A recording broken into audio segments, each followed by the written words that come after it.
우리 함께 말씀 보도록 하겠습니다. 우리 함께 보실 말씀 우리 에베소서 5장입니다. 우리 에베소서 5장 우리 1절 2절 말씀을 우리가 함께 보도록 하겠습니다. 에베소서 5장 1절 2절 말씀입니다. 신약성경 315페이지입니다. 에베소서 5장 우리 1절 2절 말씀 함께 읽습니다. 시작. 그러므로 사랑을 받는 자녀같이 너희는 하나님을 본받는 자가 되고 그리스도께서 너희를 사랑하신 것 같이 너희도 사랑 가운데서 행하라.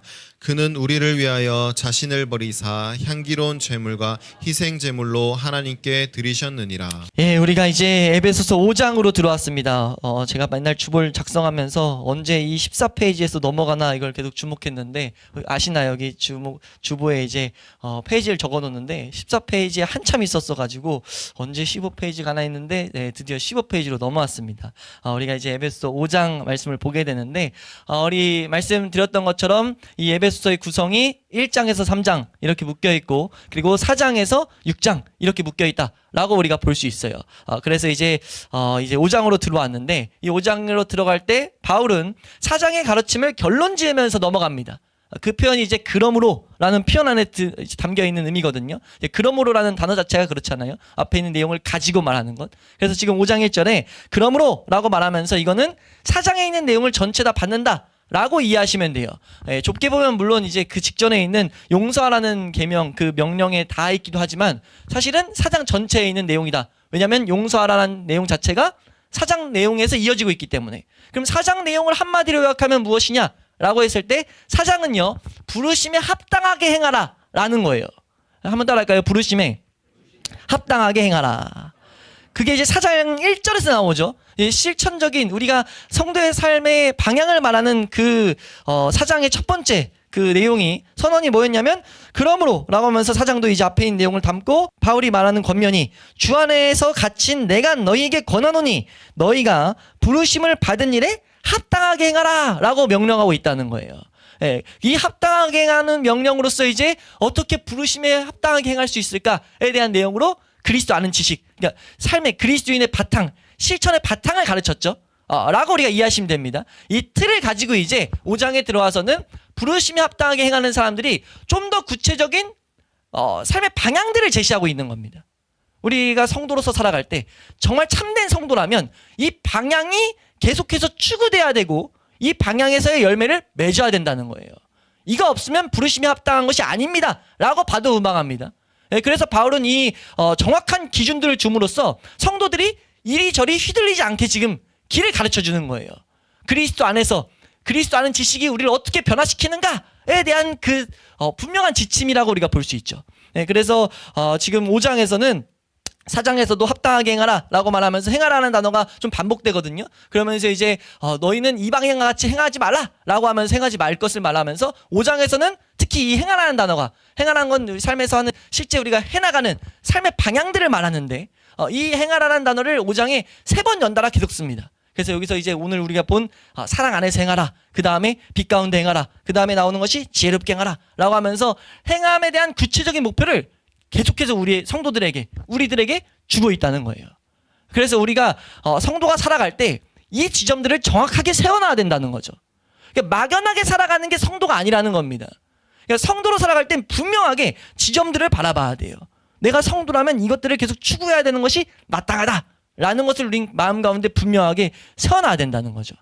그래서 지금 바울이 이 행하라는 단어를 반복하면서 구체적인 방향을 가르치고 있다 라는 것을 우리가 새겨놔야 돼요. 여기서 우리가 또 다시 한번 새겨야 될 것은 행하라 라고 말할 때 이 행함이 율법적인 부담으로 절대 다가와서 안 된다는 거죠. 율법적인 부담으로 다가온다면 그건 지금 방향을 잘못 잡은 겁니다. 그러니까 내가 이렇게 해야지. 율법적인 부담이 뭐냐면 내가 이렇게 해야 되는데 안 돼서 어쩌나 이게 아니라는 거예요. 지금 여기서 행하라 라는 것은 은혜 가운데 일어나는 성령의 역사라는 것을 이 에베소서는 계속 강조합니다. 한번 따라할까요? 행하라는 것은 은혜 가운데 일어나는 성령의 역사이다. 이걸 분명히 알아야 된다는 거죠. 내가 이 부담을 느낀다면 우리가 깨달아야 될 것은 내가 지금 은혜 가운데 있지 않구나. 은혜의 길에서 이탈하려고 하는구나 라고 우린 점검할 필요가 있다는 거예요.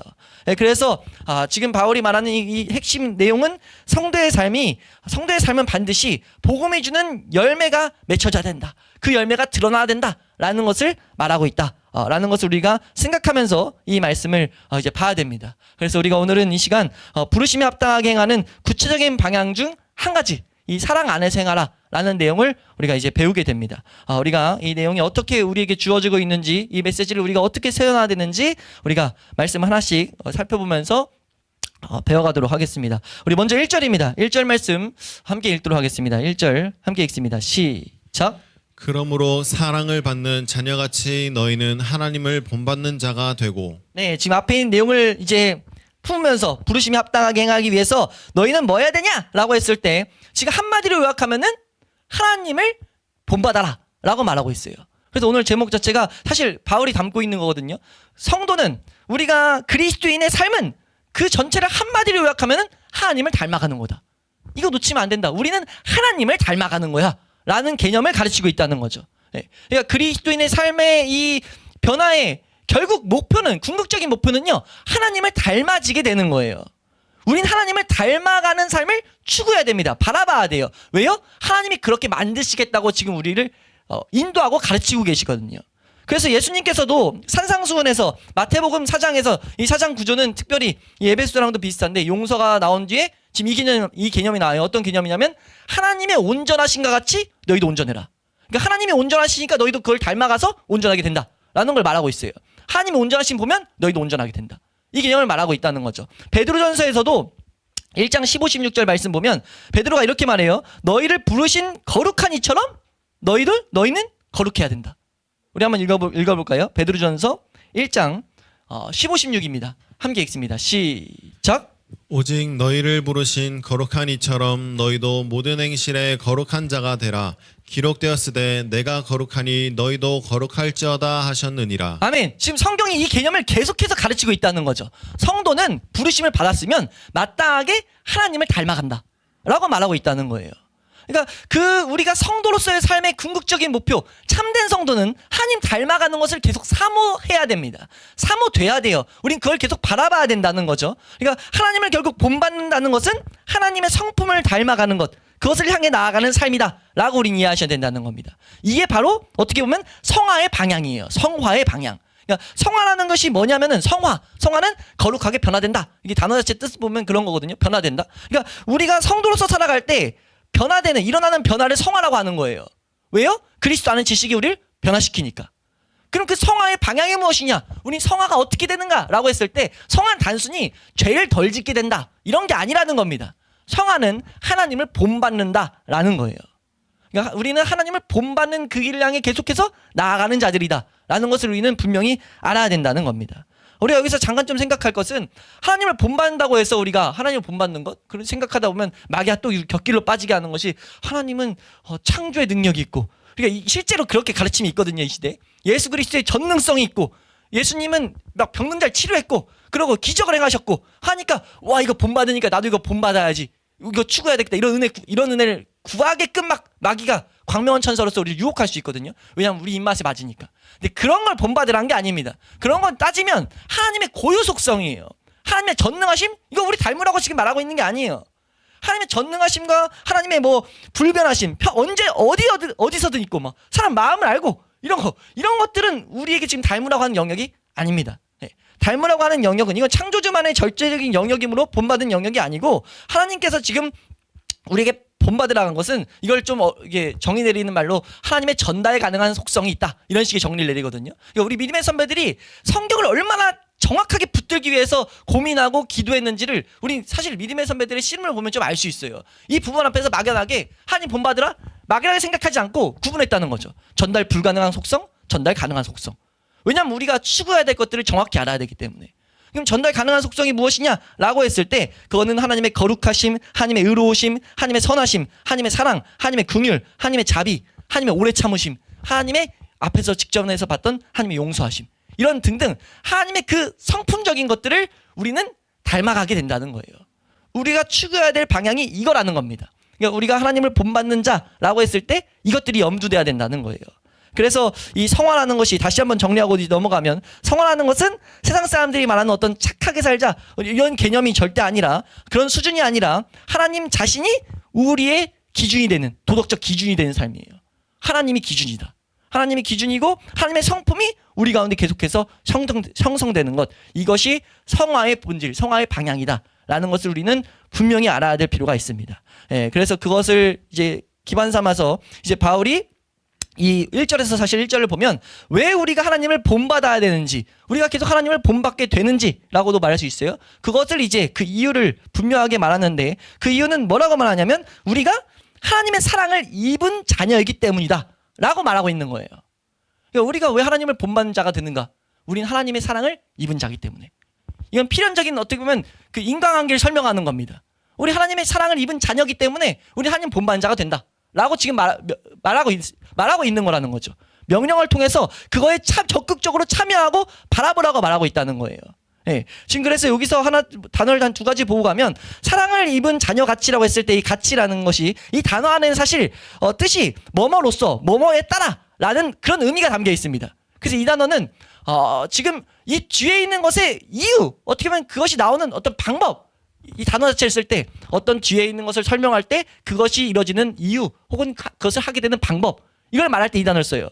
그러니까 지금 사랑을 받는 자녀라고 말했을 때는 하나님을 본받는 자가 되는 이유, 방법이라고 지금 말하고 있다는 거죠. 이거 그래서 좀 풀어서 설명하면 바울이 말하는 의도가 뭐냐면요, 사랑을 받는 자녀로서 그 사랑에 따라서 하나님을 본받아라 라고 지금 말하고 있다는 거죠. 그러니까 지금 이 명령은 단순히 우리가 결단해서 하나님을 모방하라는 모방 명령이 아니에요. 다짐해서 가라는 게 아닙니다. 우리 가운데 그 선하심이 없을 때마다 하나님의 사랑을 담게 만드는 뭘 배우라고 하는 거냐면 하나님의 사랑을 배우라는 거예요.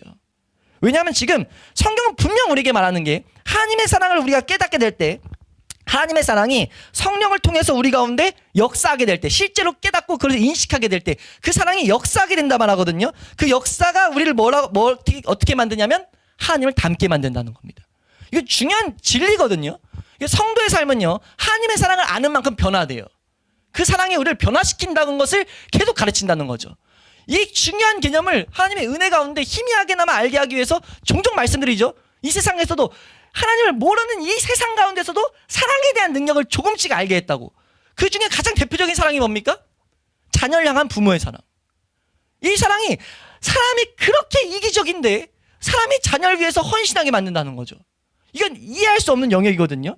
지나보면 내가 어떻게 했지? 그냥 사랑의 힘으로 했다고 밖에 말할 수 없어요. 우리도 모르는 사이, 알고 했던 모르고 했던 사랑의 힘이라는 거죠.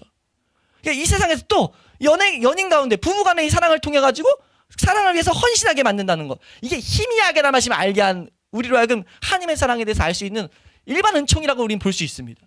이걸 통해 우리는 사실 특별한 은총을 분명히 알아야 되죠. 하나님의 사랑은 우리를 변화시킬 수밖에 없다. 그러니까 우리가 교회 다니면서 하나님의 사랑을 안다라고 말하는데 이런 성도의 방향, 성화의 모습이 안 나타난다? 이거 착각이에요. 내가 이성적으로 만들어낸 그냥 하나님의 사랑을 그냥 내가 대충 좋을 대로 내가 그냥 세워놨을 뿐입니다.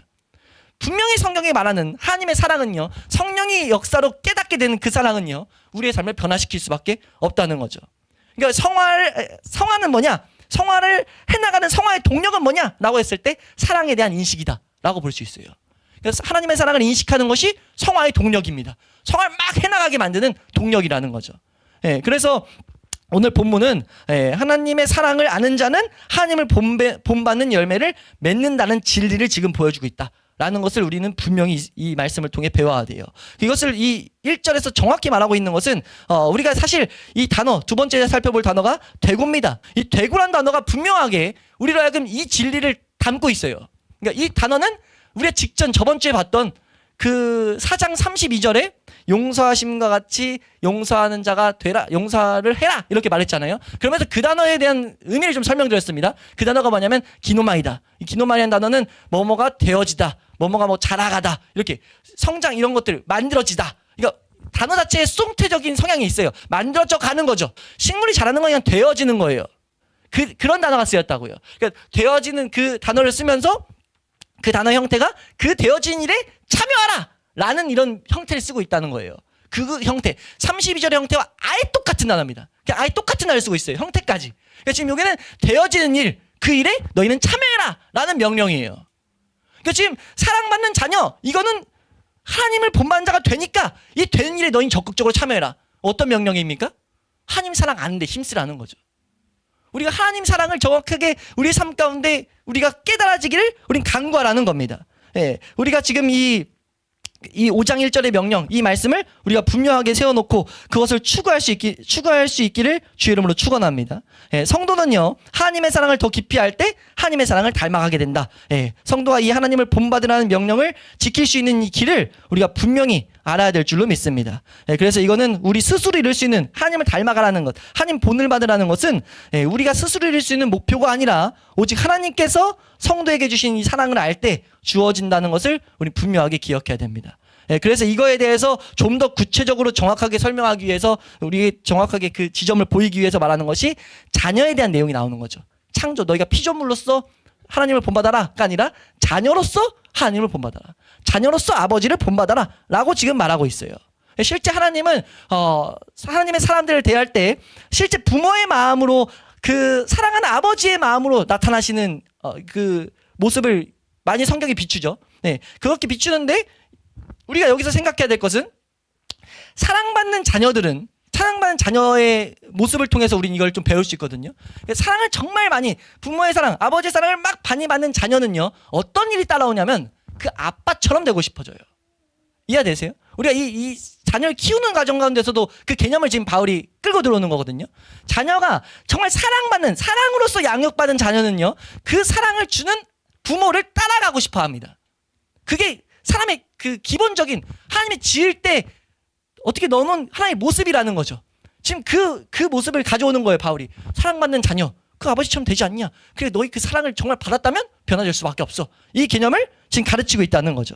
그러니까 이 성화라는 것은 사랑의 관계 속에서 자라나는 변화다라는 것을 여러 지금 이 표현을 통해서, 여러 의미를 통해서 지금 에베소 교회 성도들에게, 그리고 우리에게 가르치고 있다는 거예요. 그래서 우리가 분명히 알아야 될 것은 사랑을 아는 만큼 우리는 하나님을 닮아가게 된다라는 것. 그래서 하나님을 본받는 삶은 결국 사랑받는 자녀의 삶이다라는 것. 그 사랑을 깊이 하는 것이 성화를 이루는 길이다라는 것을 우리는 이 1절 통해서 우리는 분명하게 세워놓을 수 있기를 주의 이름으로 축원합니다. 그래서 우리 성도는 성령의 조명 아래서 우리가 하나님의 그 사랑을 깨달을 때 그 사랑이 우리의 성품을 계속 변화시켜서 하나님의 사람으로, 하나님을 닮는 사람으로 만들어간다. 우리는 이걸 바라보고 추구해야 될 자들이다 라는 것을 우리가 잊지 않을 수 있기를 축원합니다. 그래서 이 개념을 알 때 우리가 생각할 것은 사랑을 아는 만큼 우리는 사랑 가운데서 행하면서 그 행함 속에 사랑 가운데 행하게 되고 그 사랑 가운데 우리는 하나님을 그 행함 가운데 하나님을 닮아가게 되는데 이 개념을 가지고 그래서 2절이 이어지는 거예요. 2절이 이 개념, 우리가 하나님의 사랑을 아는 만큼 우리의 삶은 사랑 안에서 행하게 되고, 사랑받는 자녀는 그 사랑 안에서 행하는 건 당연한 거잖아요. 사랑 안에서 행하게 되는데 그러면서 하나님을 본받는 자가 된다. 이 개념을 담고 2절이 주어지는 겁니다. 2절이 그래서 어떻게 바울이 명령하는지 우리 한번 2절 말씀 보시면요. 2절입니다. 시작. 그리스도께서 너희를 사랑하신 것 같이 너희도 사랑 가운데서 행하라. 그는 우리를 위하여 자신을 버리사 향기로운 제물과 희생 제물로 하나님께 드리셨느니라. 아멘. 이 2절은 크게 두 부분으로 나눠서 보면 좋은데, 사랑 가운데서 행하라 라는 명령 뒤에 이렇게 꾸미는 그런 문장들이에요. 뒤에 이제 그것을 설명한다고 볼 수 있는 구절들. 그래서 그는 우리를 위하여부터는 구분되는 이 내용입니다. 그래서 여기서 주된 명령은 뭐냐면 너희는 사랑 가운데서 행해야 된다 라고 명령하고 있다는 거죠. 여기서 너희는 사랑 가운데 행하라. 행하라는 단어는 이건 능동입니다. 우리가 해야 되는 거예요. 우린 사랑 가운데서 행해 나가야 된다. 그 걸음들을 걸어야 된다 라고 말하고 있어요. 사랑 가운데 행한다는 것은 그 사랑이 주는 변화, 그 사랑을 더욱더 바라보고 그 사랑이 주는 이끄는 변화 가운데서 너희는 걸어가야 된다 라고 지금 말하고 있다는 거죠. 그래서 이 단어를 설명할 때 탁월한 정말 설명 하나가 이제 이것이 현재 능용력으로 되어 있어서 현재 능동 명령인데 계속해서 살아가라, 계속 걸어가라, 지속적인 삶의 방향을 의미하고 있어요. 그래서 이걸 탁월하게 이제 설명한 게 이거는 순간적인 결심이 아니라 평생의 걸음, 성도의 전 생활을 포괄하는, 성도라는 것은 이거 안에서 걸어가야 된다라고 지금 말하고 있다는 거죠. 그걸 강조하기 위해서 이제 사랑 가운데서라는 안에서라는 단어 썼는데 이 단어를 통해서 탁월한 설명 하나가 어떤 게 있냐면 성도는 사랑이라는 공기 안에서 살아가야 된다 라는 이런 표현을 쓰더라고요. 성도라는 것은 사랑이라는 공기 안에서 살아가는 존재다. 공기는 무엇입니까? 공기라는 것은 우리가 살아갈 때 우리를 둘러싸고 있는 이 하나의 어떻게 보면 하나의 이런 뭐라고 해야 돼요? 공기를 물질이 하나네요. 아무튼 그걸 둘러싸고 있는 환경으로서 공기가 없으면 어떻게 되죠? 죽죠. 답답하고 죽게 됩니다. 그와 같이 성도의 삶은요, 사랑이 없다면요, 성도로서의 삶의 생명력을 아예 잃게 된다는 거예요. 성도가 만약 이 사랑을 딱 놓친다, 그 순간부터 성도는 성도로서의 삶의 생명력이 아예 제로가 된다 라고 이해하는 게 탁월한 이 가르침에 대한 이해입니다. 우리 성도는 우리가 걸어가는 데 있어서 하나님의 사랑을 우리가 못 느끼고 있다, 우리 하나님 사랑을 모르고 있다 라고 한다면요, 우린 성도로 살아갈 수가 없어요. 한순간도 성도로서의 성화의 삶이 이루어질 수가 없습니다. 우린 그걸 분명히 알아야 된다는 거죠. 지금 그 명령을 하고 있다는 거예요. 그 가르침을 주고 있다는 겁니다. 그래서 이 맥락에서 우리가 오후 예배도 사실 이거와 연관이 있는 건데, 그래서 우리가 계속해서 믿음의 선배들이 뭘 놓치지 않았냐면 율법을 안 놓친 거예요. 왜 율법을 너무 삼아했냐면 율법이 우리로 하여금 끊임없이 그리스도의 사랑 앞으로 다른 박질하게 하거든요. 우리가 사랑이 아무리 중요하다는 걸 알아도요, 우리는 이 세상에서 육체를 가지고 있기 때문에 이 세상을 향해 나아갈 수밖에 없는데, 하나님의 율법이 우리로 하여금 계속해서 우리의 죄를 고발하고 우리가 하나님의 은혜가 필요하다는 것을 고발해서 그 그리스도의 사랑으로 우리를 다른 박질하게 만든다는 거예요. 그렇기 때문에 시편 119편에서 끊임없이 이 율법에 대한 찬양이 나온다는 겁니다. 끊임없이 그 사랑 가운데 행하게 만들었기 때문에. 왜요? 사랑 가운데 행해야만이 하나님의 사람으로 살아갈 수 있다는 그 열매를 맺는 삶을 살아가게 된다는 진리들을 믿음의 선배들은 깨달았기 때문에. 어떻게 깨달았습니까? 성경이 우리에게 분명히 지침을 주고 그 성경의 기준으로 살아갔다는 거죠. 우리가 이 지점을 분명하게 세워놓을 수 있기를 주의 이름으로 축원합니다.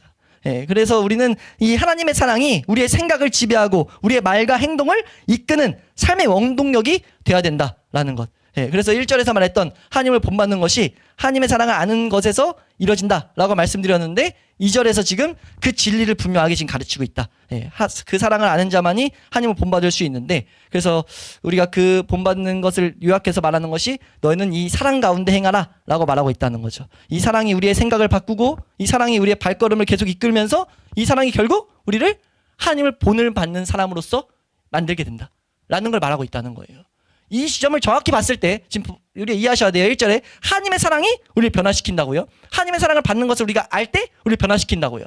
그 지점을 말하면서 그걸 담고 2절을 말하는데, 여기서 탁 집어서 말하죠. 어떤 사랑입니까? 라고 했을 때 2절에서 무슨 사랑이라고 말하죠? 그리스도께서 너희를 사랑하신 것 같이 라고 말해요. 사랑 가운데 생각하는 것은 위의 개념이 맞는데, 그리스도께서 너희를 사랑하신 것 같이 라고 바울이 가르친다고요. 성경에서 말하는 이건 중요한 진리 중에 하나입니다. 하나님의 사랑이 가장 또렷하게 나타난 장소가 어디냐라고 했을 때, 하나님 사랑의 정수가 어디냐라고 했을 때요, 그리스도의 죽음입니다. 그러니까 그리스도의 죽음, 예수님이 인류를 위해서 죽었다라는 이것은요, 예수님의 사랑도 담겨 있지만 그 가운데는요, 하나님의 사랑의 정수가 맺혀 있어요. 이 개념을 바울은 아주 또렷하게 설명합니다. 그러니까 지금 우리가 하나님 사랑을 알아야 되는데 어떻게 하나님 사랑을 알 수 있는데요? 라고 했을 때, 하나님 사랑을 아는 길은요, 예수님의 죽으심을 보는 것이 가장 탁월한 길이에요. 그것 외에는 없다고 봐도 무방합니다. 그래서 좀 전에 말했던 율법을 너무 사모한 거고요. 왜요? 예수님은 우리의 죄를 위해서 죽으셨거든요. 그러니까 그 개념을 끌고 지금 들어오고 있는 것을 우리는 분명히 바라봐야 된다는 겁니다. 예, 그래서 지금 사실 에베소서에서는요, 이 사랑의 초점을 맞춰서, 하나님의 사랑의 초점을 맞춰서 에베소서를 봤을 때요, 1장에서 3장이 그 사랑의 초점을 맞춰서 분명히 해석되고 있어요. 1장에서 뭘 말하냐면 하나님은 사랑 가운데 계획했다. 뭘 계획했냐? 예수님을 죽음 가운데로 내모시기로. 그래서 예수님은 그 뜻을 따라서 죽으셨다. 성령이 그것을 적용시킨다. 우리 1장 말씀 한번 보시면요, 1장 4절입니다. 1장 4절 함께 보도록 하겠습니다. 함께 읽습니다. 시작. 곧 창세전에 그리스도 안에서 우리를 택하사 우리로 사랑 안에서 그 앞에 거룩하고 흠이 없게 하시려고. 지금 하나님의 이 계획을 말씀하시는데, 계획을 이 바울을 통해서 밝히시는데, 창세전에 그리스도 안에서 우리를 택하사 우리로, 이 사랑은 하나님의 사랑입니다. 성부 하나님의 사랑 안에서 그 앞에서 거룩하고 흠이 없게 만든다. 그 사랑이 우리를 거룩하고 흠이 없게 만든다는 개념이 여기서부터 나타나고 있죠. 우리 2장 말씀 보시면요, 실제적으로 일어난 2장에서 2장 4절 말씀입니다. 2장 4절. 이 개념으로 사실 이 뒤에가 쭉 이어지고 있고, 우리 2장 4절입니다. 함께 읽습니다. 시작. 그러나 긍휼이 풍성하신 하나님이 우리를 사랑하신 그 큰 사랑을 인하여. 지금 예수 그리스도의 죽음이 우리를 죽음 가운데, 사망 가운데서 건지신 걸 말하는데, 그 건지심의 핵심이 뭐냐? 하나님이 우리를 사랑하신 그 큰 사랑이다 라고 찝어서 말하고 있어요. 그리고 3장 말씀에는 이것이 실제 적용됐을 때의 모습을 말하거든요. 이거 우리가 좀 이따 볼 텐데, 그러니까 에베소 자체가 이 사랑의 관점을 가지고 계속 말을 끌고 가고 있다는 거죠. 성도가 알아야 될 게 어딨냐? 성도의 삶의 실제적인 방향, 추구해야 될 방향은요, 이 사랑을 아는 것입니다.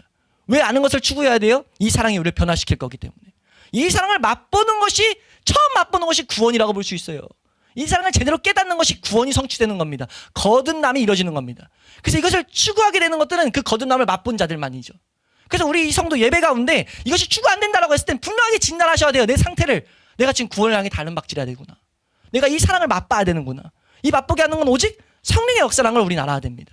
기도하셔야 된다는 거죠. 성령님, 이것이 나에게 적용되게 하여 주시옵소서. 성령님, 나에게 이것이 실제가 되게 하여 주시옵소서. 에베소 2장 7절 8절 말씀에 이거는 구한자들에게 하나님이, 성령님이 시대마다, 세대마다 나타내시는 사건이다 라고 말해요. 이 십자가는요, 시대마다 구한자들에게 지금도 주시는 사건이에요. 하나님의 선물입니다. 이것을 구하는 모든 우리 성도님들 될 수 있기를 주의 이름으로 축원합니다. 그래서 우리 성도로서 돌아와서 이 말씀으로 돌아와서 성도가 하나님의 사랑을 받고 있다는 것을 아는 것은 그리스도의 죽으심 가운데서 나타나는 그리스도의 사랑을 아는 것과 같은 맥락이다. 그러니까 우리가 하나님의 사랑을 알아가야 되는데 그 사랑을 어떻게 알아갈까? 여기서 우리가 착각을 일으키면 안 돼요. 하나님이 이 세상에서 뭐 이런 다른 것들, 그런 생각 이전에 우리가 사랑을 제대로 아는 방법은 그리스도의 사랑, 특별히 그리스도의 죽으심 가운데서 우리는 하나님 사랑을 발견하게 된다는 거죠. 이걸 아예 못 박아서 성경이 여러 군데 설명하는데 가장 분명하게 설명하는 것 중에 하나가 요한일서입니다. 요한일서 4장 9절 10절 말씀 읽어보시면요. 요한일서 4장 9절 10절입니다.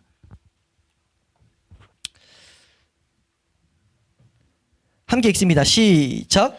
하나님의 사랑이 우리에게 이렇게 나타난 바 되었으니 하나님이 자기의 독생자를 세상에 보내심은 그로 말미암아 우리를 살리려 하심이라.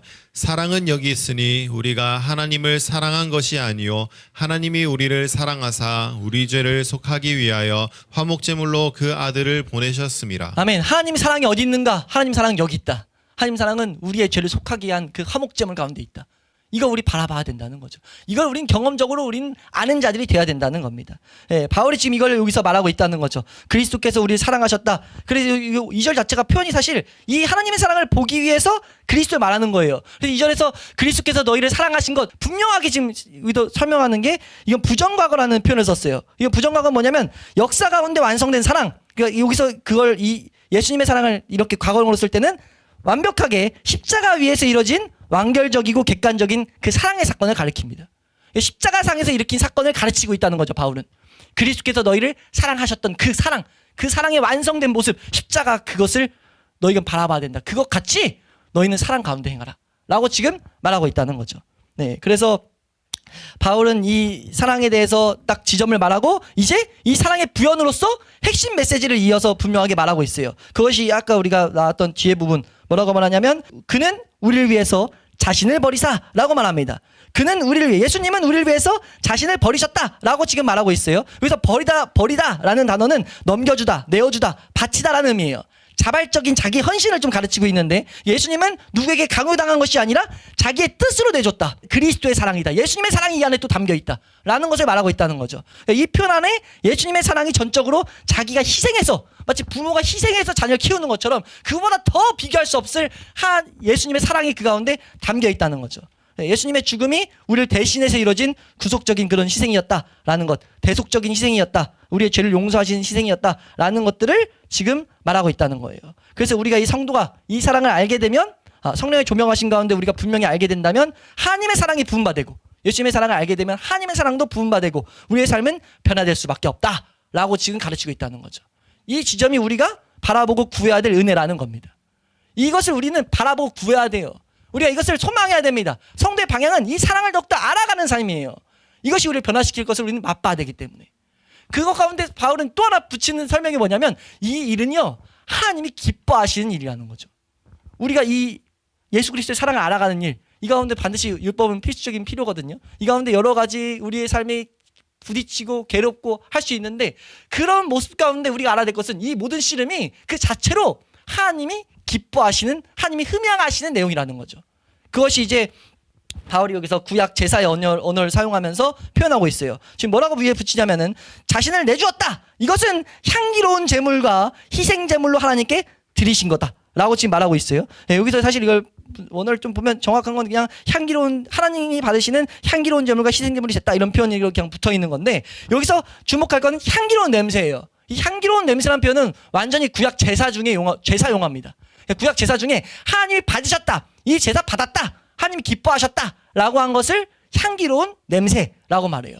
여기서 실제로 향기로운 냄새라는 단어를 쓰고 있거든요. 우리 레위기서 1장 9절 말씀 한번 읽어보시면 레위기서 1장 9절 한 절만 읽어보겠습니다. 레위기서 1장 9절입니다. 함께 읽습니다. 시작. 그 내장과 정강이를 물로 씻을 것이요 제사장은 그 전부를 제단 위에서 불살라 번제를 드릴지니 이는 화제라 여호와께 향기로운 냄새니라. 여호와께 하나님 여호와께 향기로운 냄새다라고 했을 때는 이 제사를 하나님 받으셨다라는 표현이거든요. 근데 이 표현을 지금 바울이 2절 말에 딱 넣은 거예요. 예수님의 죽으심은 하나님께 향기로운 냄새였다라고. 예수님의 죽으심이 하나님이 기뻐 받으신 하나님의 뜻이 온전히 성취된 사건이었다라고 말한다는 거죠. 그럼 그 맥락에서 당연하게 이 진리를 쫓아가는 이 사랑 가운데 행하는 모든 걸음은요 하나님 기뻐 받으시는 내용이다라고 지금 말하고 있다는 겁니다. 이렇게 우리에게 적용해도 이건 이 바울이 말하는 의도와 전혀 엇나가지 않는다는 거예요. 우리에게 어떻게 보면 이 일을 향한 다른 박지를 향한 이 일을 더욱더 소망하게 하는 우리에게 주는 위로 그리고 어떻게 보면 권면이라는 거죠. 이걸 통해서 이제 이 뒤 말씀들이 이어지거든요. 막 씨름해야 될 여러 가지 이런 것들이 이어지는데 여러 가지 씨름 전에 우리가 알아야 될 것은 이 모든 씨름들은 사랑 안에서 행해지는 일이다 라고 지금 바울이 가르치고 있다는 겁니다. 예, 우리가 이제 말씀을 정리하면서 지금 이 말씀이 단순히 윤리적인 명령이 아니라는 것을 우리는 분명히 해야 된다는 겁니다. 조금 더 착하게 살아라 이런 것이 아니라 사랑을 실천해라 이런 수준의 권면이 아니라 바울이 말하는 하나님을 본받으라는 것은 노력해서 하나님처럼 되라 이런 게 아니라 하나님의 사랑을 알고 사랑 안에서 살아가라는 어떻게 보면 초청이에요. 성도가 놓치지 않아야 될 우리가 붙들어야 될 중요한 진리를 지금 가르치고 있는 내용이라는 겁니다. 그래서 우리가 성도가 하나님의 사랑을 깨달을 때 그 사랑이 우리를 하나님의 형상으로 계속해서 빚어낸다는 것을 우리가 기억해서 우리가 이 말씀을 더욱더 한 주의 삶 가운데 생각하면서 우리가 그분의 사랑을 묵상할수록 성령님께서 사랑의 열매를 맺게 하신다라는 것이 소망으로 품어질 수 있기를 소망으로 우리 가운데 열매 맺힐 수 있기를 주의 이름으로 축원합니다. 예, 우리가 이 사랑을 바라볼 때 그 사랑이 우리를 이끄는 능력이다라는 것 우리는 그것을 놓치지 않아야 될 줄로 믿습니다. 우리 아까 읽으려고 했던 이 3장 에베소서 3장 말씀 읽고 우리 이제 기도하겠습니다. 에베소서 3장 17절 19절입니다. 이 3장은 1장의 계획, 2장의 그 계획이 성취된 예수님의 것을 설명하고 3장은 성령님이 실제로 적용시킬 때 어떤 일이 일어나는가라고 보시면 돼요. 그 3장에 바울이 기도하는 내용입니다. 3장 17절에서 19절입니다. 함께 읽습니다. 시작. 믿음으로 말미암아 그리스도께서 너희 마음에 계시게 하시옵고 너희가 사랑 가운데서 뿌리가 박히고 터가 굳어져서 능히 모든 성도와 함께 지식에 넘치는 그리스도의 사랑을 알고 그 너비와 길이와 높이와 깊이가 어떠함을 깨달아 하나님의 모든 충만하신 것으로 너희에게 충만하게 하시기를 구하노라. 아멘. 여기서 중요한 게 나오죠. 되게 복된 진리가 설명되죠. 모든 성도는 지식이 넘치는 그 그리스도의 사랑을 알아야 된다. 그 너비와 길이와 높이와 깊이 한없는 그 그리스도의 사랑을 알아야 된다. 그걸 깨달아야 된다 라고 말해요. 깨달으면 뭐가 생깁니까? 라고 할 때 깨달으면 하나님의 모든 충만하신 것으로 너희를 충만하게 한다 라는 개념이 지금 이 가운데 이 기도 가운데 녹아있는 겁니다. 하나님의 모든 충만하심이 성도에게 충만해지는 성도에게 주는 통로는요 그리스도의 사랑을 깨닫는 거예요. 그래서 우리가 그리스도의 사랑을 더욱더 알기를 사모하고 우리가 구해야 될 줄로 믿습니다. 그러한 사모함을 가진 자들의 삶 가운데 성령께서 한 주간에 그 사랑을 마음에 조명하시고 우리가 그 사랑을 통해서 우리를 하나님 본받는 삶으로 이끄시는 것을 변화시키는 것을 경험하는 우리 저와 모든 성도님들 될 수 있기를 주의 이름으로 축원합니다.